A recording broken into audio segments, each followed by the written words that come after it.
And hello there, ladies and gentlemen, boys and girls, children of ages. I am back once again. So you to be back. Dave is doing his thing, and Mr. Jones had to take care of something, and our boy Wicked fell asleep. So we're gonna let Wicked get some sleep.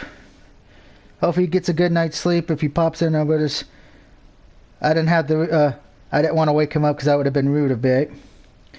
But right now, instead of doing Psychonauts, because like I said at the end of the picks, I'm going to push that back to next week. So this time, though, we're doing a... Take a look. Let's play Would You Like to Run an Idle Cafe? From our wonderful friends who have done those demon games we love so very much, because we like big, old anime titties. Hashtag titties. My name is Yokoma Yao, and I'm an average guy. I am of medium height, with a medium build, and my hair is dull and brown.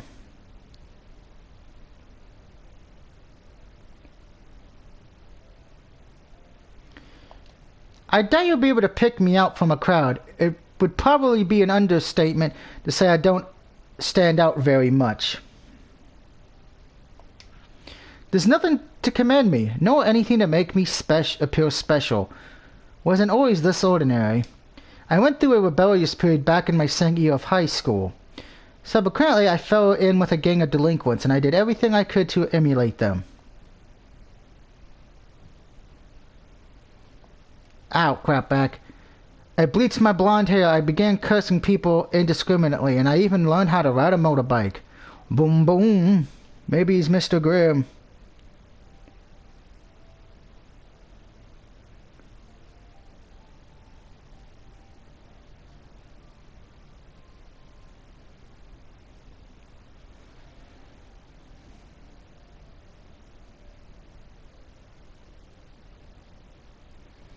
Doing something for 8-Bit Eric real quick.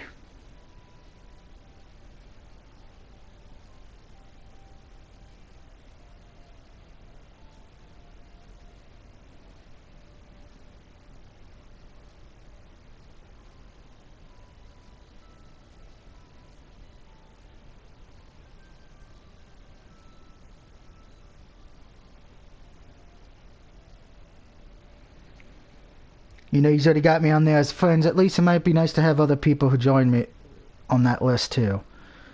Anyway, I stopped attending school and my performance plummeted. My grades used to be pretty good, but after my transformation, I plummeted to the very bottom of the class. My parents despaired in me, as did my teachers. What in the world has gotten into you, Noah? It's like you changed overnight. This isn't the sweet, well-behaved boy I remember. Mom often said, more like sobbed, words such as this to me with tears in her eyes. She was so worried about me going back home started to feel like a pain. Sometimes I didn't even return home at all, and crashed for the night on the couches of fellow gang members. I kept this up all the way to my third year of school. I didn't cut it out until a few months before university entrance exams rolled around. It's about this time that I realized, with a jolt, how stupid I was being. I was throwing my future away, and for what?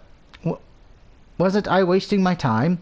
I did a bit of soul-searching and came to the conclusion that I didn't want to remain a delinquent. Sure, it was all fun and games when I was a teenager, but what about when I got older? How would I ever be able to hold down a job or make a living? Odds were, I end up embroiled in something shady and then get sent to prison. That was the jolt I needed to wake up. I said, wake up! I dyed my hair back into its original black.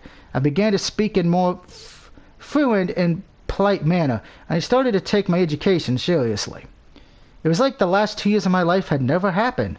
I began studying for my university entrance exams, alongside my best and now my only friend, Ichigo. I worked hard, but it was in vain. I wasn't able to pass the entrance exams, which might be expected given how little attention I paid in the last half of high school.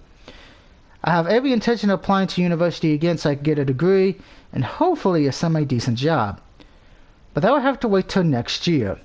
First, I gotta hit the books. It's a daunting idea trying to cram about 2 years worth of info into my head, and only one. But I think I'll be able to do it because I'm Pinky and the Brain, yes, Pinky and the Brain. One is a genius, the other's insane.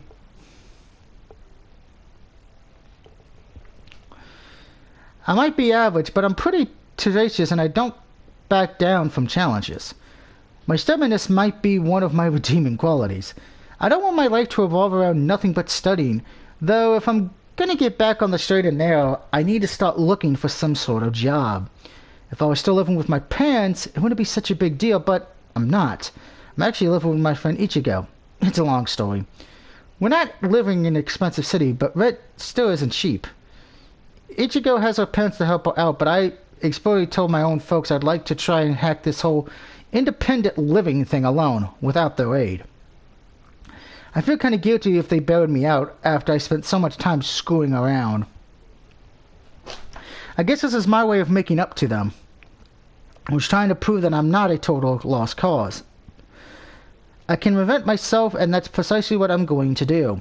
To do that, though, I need a job. I've been searching for a few weeks, sending out endless job applications, and now after all that hard work, I've finally been invited for a job interview at a local cafe. It's situated by the beach, and it's called the Seaside Cafe. I've seen the cafe a few times in passing, and it looks pretty nice. Though, when I say that, I really mean the girls who work there look pretty nice. Though it's not a maid cafe per se, it's one of those places where the waitresses wear flirty skirts and aprons. Apparently the cafe is short on hands, and they're looking for a new waiter.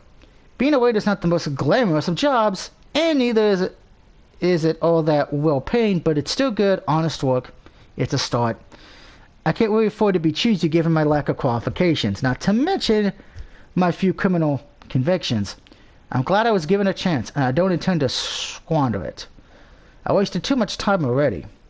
I'm under no delusions that this job interview will be an easy one, though. If the interviewer has done their homework, they should know about my past indiscretions. I bet they'll rake me over the coals for it. Who would want to work with a shoplifter? I might be reformed now, but still, it's not a good look. I'm by no means an attractive hire, but I'll try to go in with the interview with optimism. I'm sure things will be fine. I hope they'll be fine. I can do this. Can I?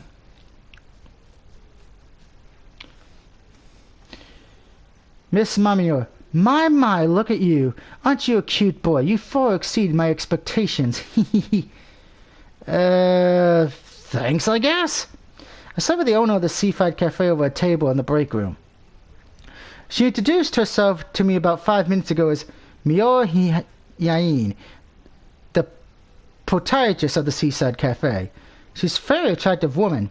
I suppose probably in her late 20s to early 30s. Though, given all the makeup she's wearing, it's hard to get an accurate read on her age. It's not like I can come out and ask her about it either. I've heard women are pretty sensitive about stuff like that. Miss Mahone giggles constantly.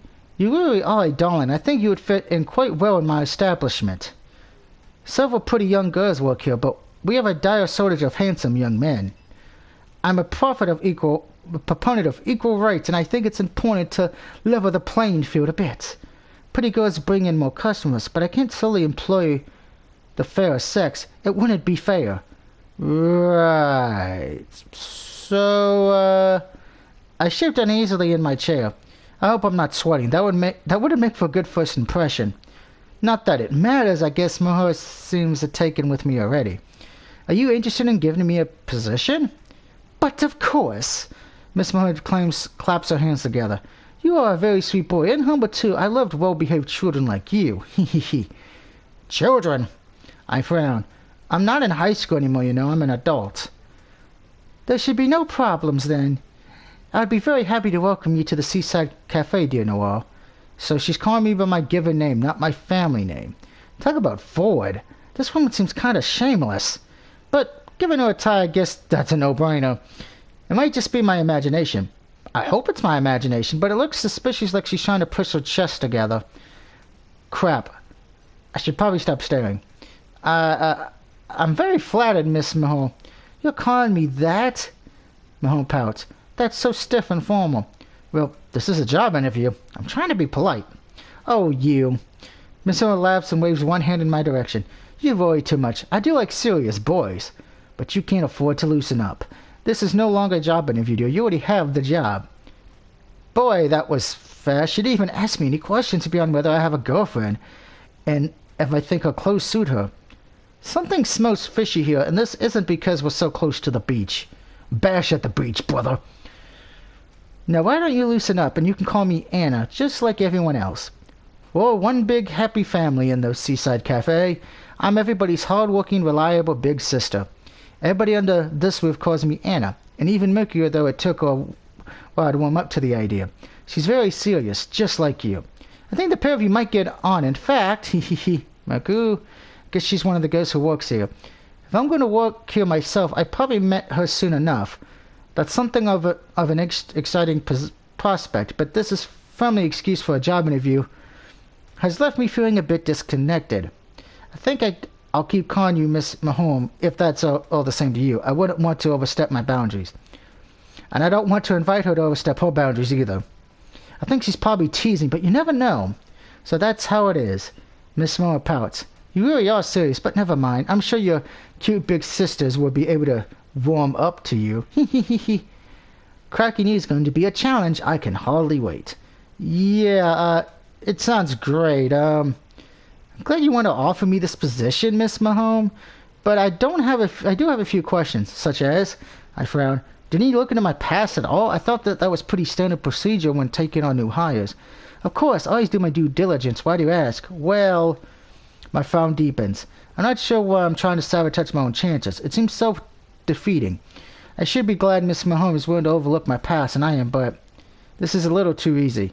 Don't you know that I used to be in a gang back in high school? I wasn't the greatest of guys. Oh, yes, I know all about that. Then you should know I got into trouble with the police, too. Yes, indeed, you were caught shoplifting, weren't you? That's right.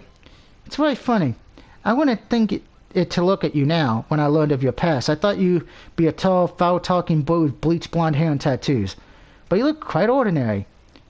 Well, yeah, I've done my best to clean up my act. I'm an adult now.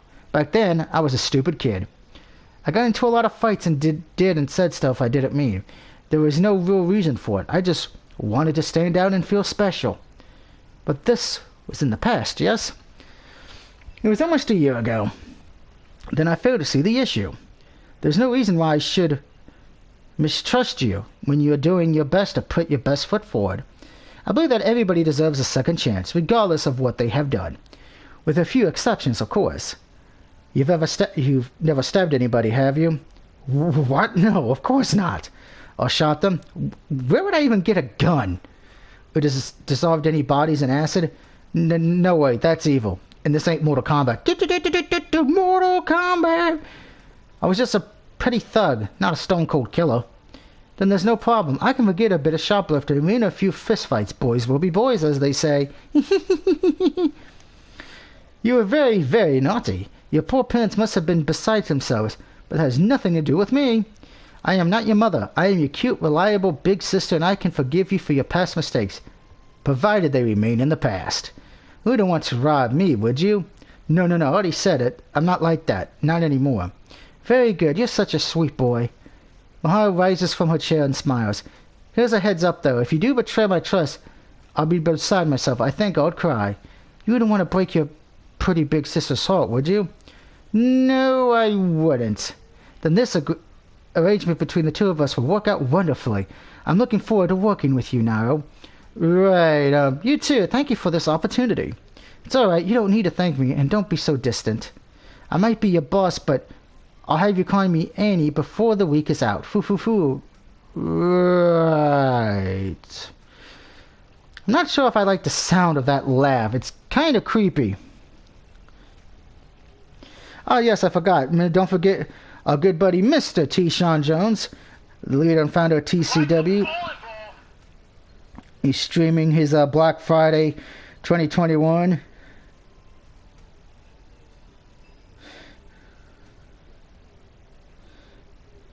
So hopefully that goes well for him tonight.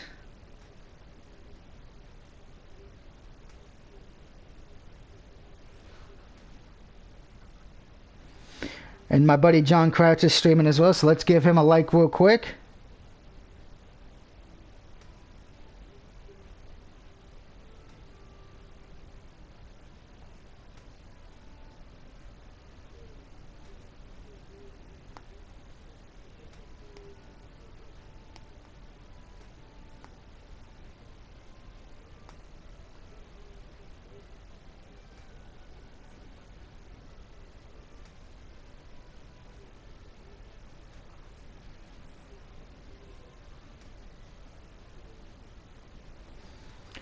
Anyway, back to what I'm doing. I'm not sure if I like the sound of that laugh. It's kind of creepy.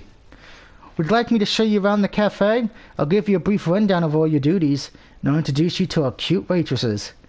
Now, this is what I was looking forward to. The waitresses in the Seaside Cafe are unmistakably beautiful, and they're around my age. I don't mean any offense towards Miss Mahamaho, but I'm not into women much older than me.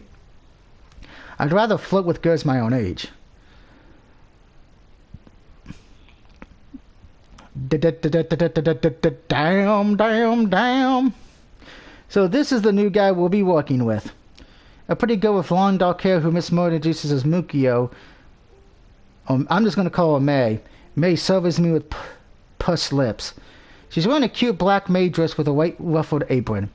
A large red ribbon is tied at her throat like a bow on a present, and her trim waist is clenched in by yet another ribbon, which is white. Her outfit's pretty standard as far as maid dresses go. Not that I know much about that. But there is one unique point amongst her apparel which stands out. Ready Aim Fire said, have you heard of Thankmas on December 11th? No, I have not, Ready Aim Fire. I would love to have more details if you would love to put them in the comment section. She's wearing what appears to be a pair of cat ears on her head. Is that a part of the dress code in the Seaside Cafe? I suppose it's not impossible. But the other waitress standing next to May, Ku, she's called, isn't wearing cat ears. Is this something May acts to wear herself? I don't really get it.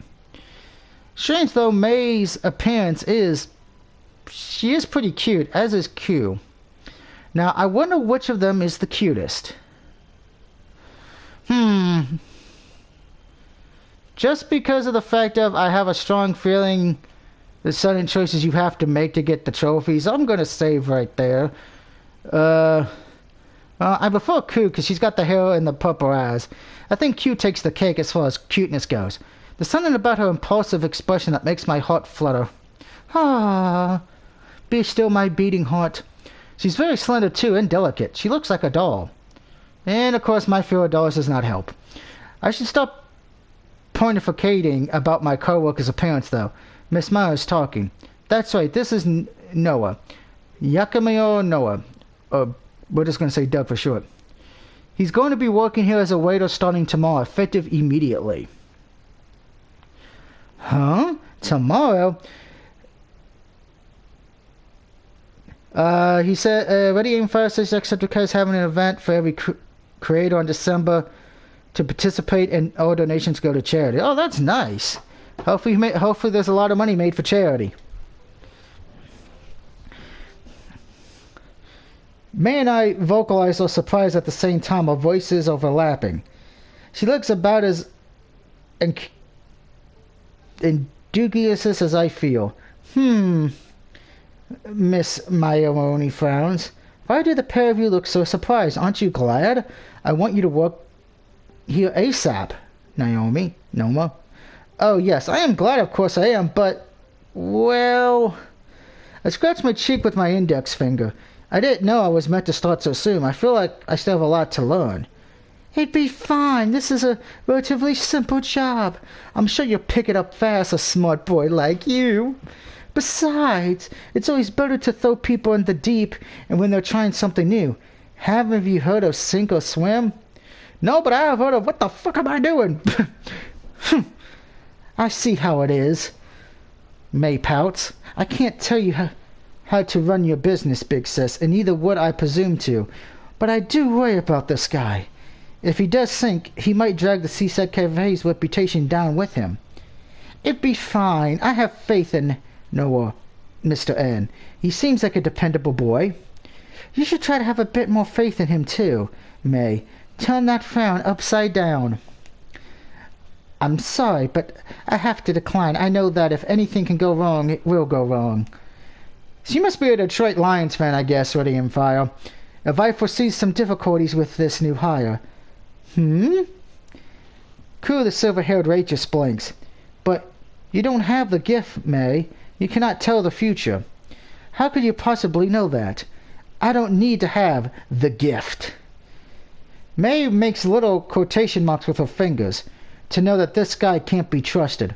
Because he's trouble, trouble, trouble, trouble, trouble, trouble, trouble. Oh, oh, oh, oh, oh, oh, oh. Hey, why is May glaring at me like that? I've known her for less than 5 minutes and she's already acting like she can't stand me.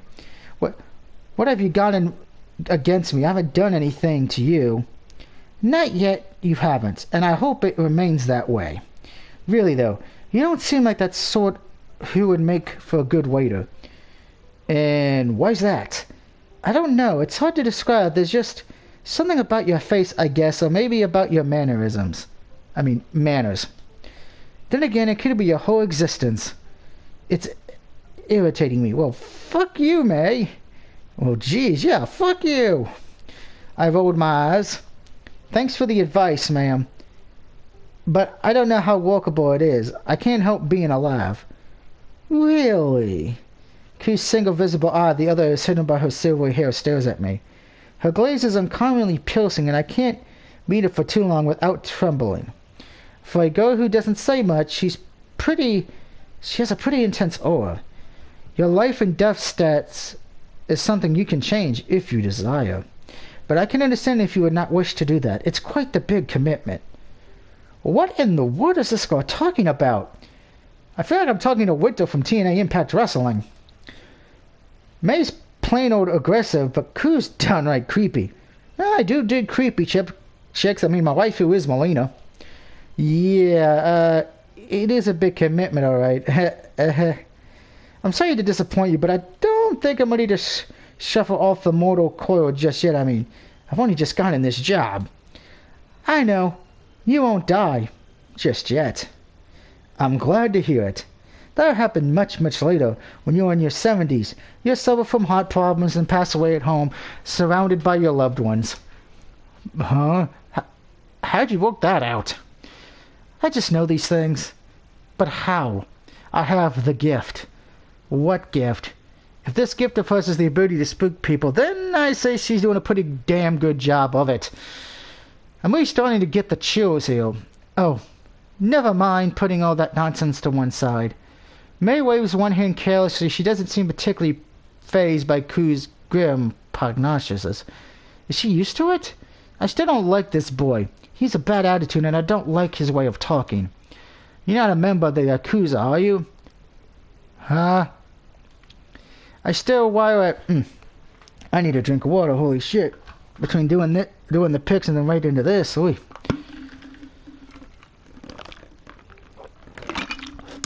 Whew. I stare at May, slack-jawed.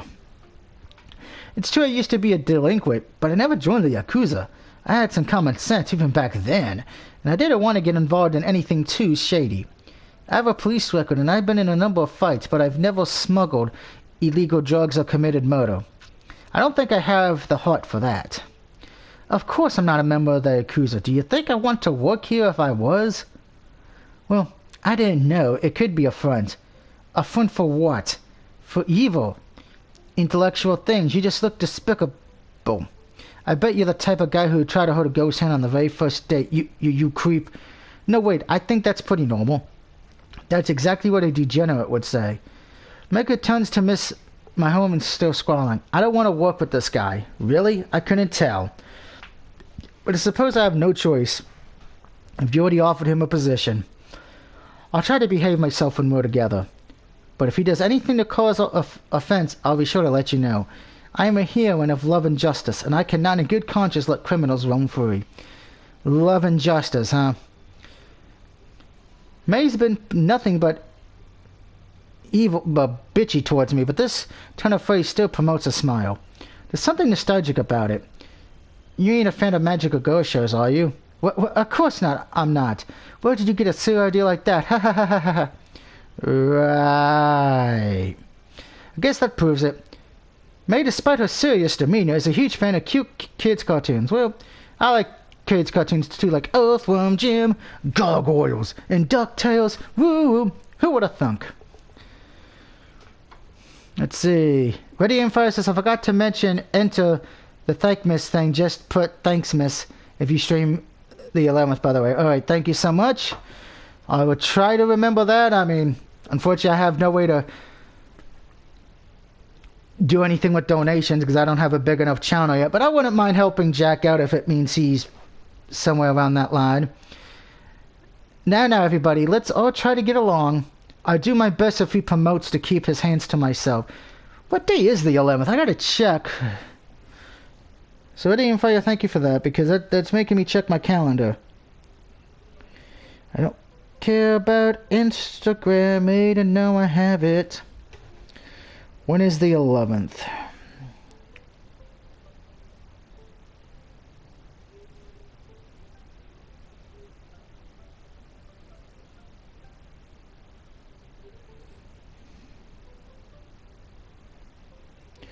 And then with this Saturday, ooh. I don't usually stream on Saturdays because of college football. I'd have to see what the college football schedule's like. Alright, cool. Ready Fire says what he said is it doesn't matter about the money, just getting the word out helps. Alright, I would do a stream on the 11th and just send me a reminder, Ready Fire, about that.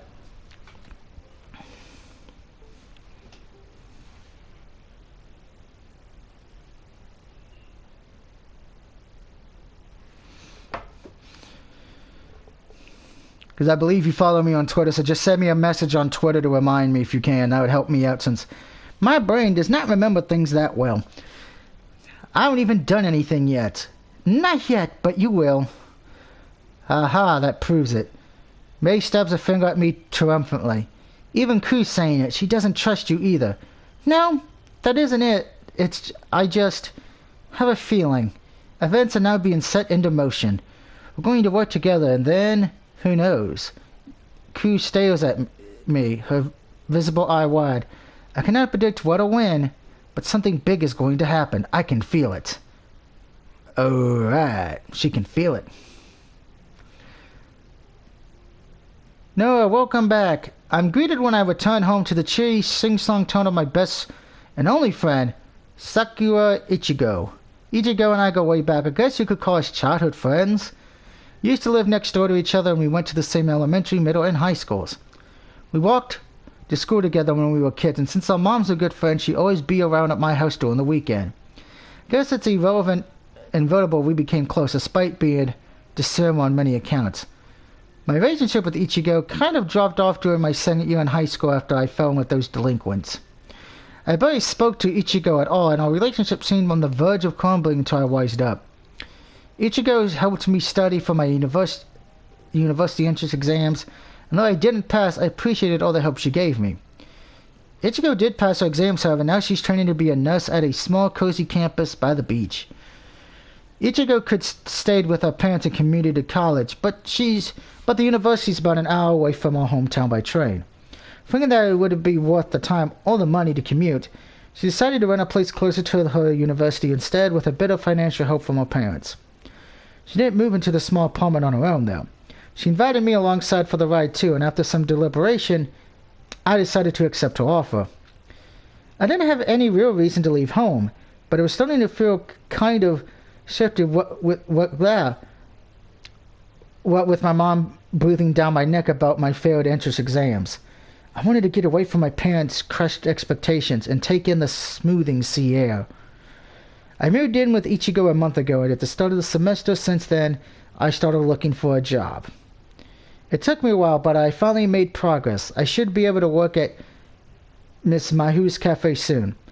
Our revived things have gone so smoothly, but I think Ichigo might be happier about this turn of events than I am. I texted her about my success before I got back home, so she must know about it already.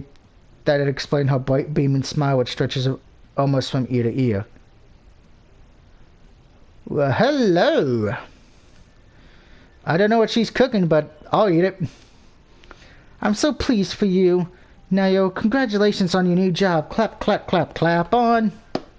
Clap off. The clapper.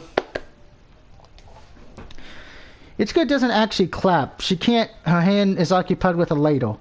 Ladle, ladle, ladle. I made you out of... Moving on. She's standing in the kitchen by the stove, a frilly apron laid atop her casual clothes. She's cooking something, though I'm not sure what. Maybe chicken curry?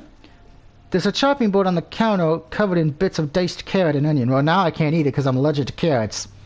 And the aroma of curry rises as heavy in the air. You would think I'd be able to understand, could talk better, but nope, that's a bold-faced lie. Steam begins to waft from the rice cooker, and the kitchen smells amazing.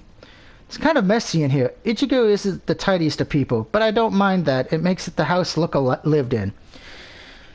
Ichigo and I have only been here a month, but it feels home already. Thanks, Ichigo. I appreciate it. What are you cooking? Oh, it's just my chicken curry. Ah, I knew it. It's a simple dish, but I know you're fond of it. So I thought I'd whip something nice to celebrate your new job. I dashed all the way to the supermarket as soon as the lectures let out. And I found the juiciest chicken breast I could. I see some juicy breasts too, but I mean, those are nice. It's kind of expensive, but I think it'll be worth it. This will be a chicken curry to remember. I'm going to add lots of onion to it. I know you like onion, and carrots, and potato. This curry will be chock full of all things you like. Hee hee hee. I picked up some beer too, so we can have a real proper party. And I have caramel pudding for dessert. Let's have some fun, Kay. But I have a feeling the pudding's going to end up on her. Wink wink. Hey-oh. That sounds great. Thanks for doing all this for me, Ichigo, but you didn't need to. I don't want to be a burden. It's no burden, silly. Ichigo refrates me as she always does, with a blinding smile. I'm doing this because I want to. I enjoy cooking, but it's always more fun cooking for other people than my own. Ichigo isn't the tidiest person in the world. She's not what I would call a Yamato Netsuko. I'm not even going to try to pronounce that. Not by any stretch of the imagination. She's sloppy and forgetful, and she always misplaces things about the house. Sounds like me in real life.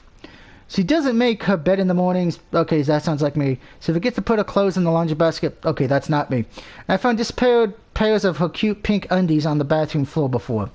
She's messier than I am. When it comes to cooking, however, she's no slouch. She used to make me lunch every day back at the high school before I fell in with a bad crowd.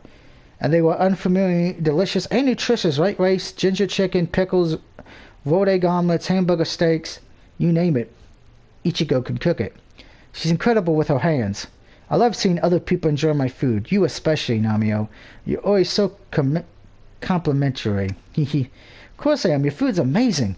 And deserves nothing but the highest praise. In fact, I think it's wasted on a guy like me. Not at all. I would enjoy cooking half so much if I wasn't like doing it for you. Now you won't let me pamper you? Please, please, please. Okay, let's face it. She wants to ride his ladle. I still kind of feel bad, but if you're sure, I'm very sure. Tonight's dinner's going to be one to remember. It will be an epic meal for the ages. Hee hee hee. I'll hold you to that. You talked your curry up so much, I'm expecting nothing less than perfection. Like Mr. Perfect. Da-na. Oh, you know me, my curry's even better than perfect. Ichigo giggles. I've made a huge batch, so I hope you're hungry. I can't wait to feed you. I want to see you savor my food. Nothing makes me happier than seeing you smile. Whew. Alright guys, I should have probably just named this Let's Take a Look At. So that's pretty much this game in a nutshell if you played these games from them before. It's more or less story-based driven games, and we know here on the channel I do love that. Because that is one of my things to do. I love looking at stories and everything. Now, of course, if you do buy this game for yourself, note it is available on the PS4 and the PS5. So when you buy it for the 4, you do get it for the 5. And all that good stuff. So if you enjoy this game, please pick it up yourself. I am taking the rest of the week off, so I'll be back on Monday streaming. We'll probably stream Psychonauts 1 and get back to that. But to everyone watching who stopped by, thank you so much. Redeem Fire, thank you for that information, and hope you have a good Thanksgiving. And I'll see you on Monday. Have a good Thanksgiving. Be safe this Thanksgiving. And also be safe on Black Friday if you're going out. And also, lastly, remember to get your mental health checked out, alright? Your mental health is important. So then, have a good night. I'll see you all next time.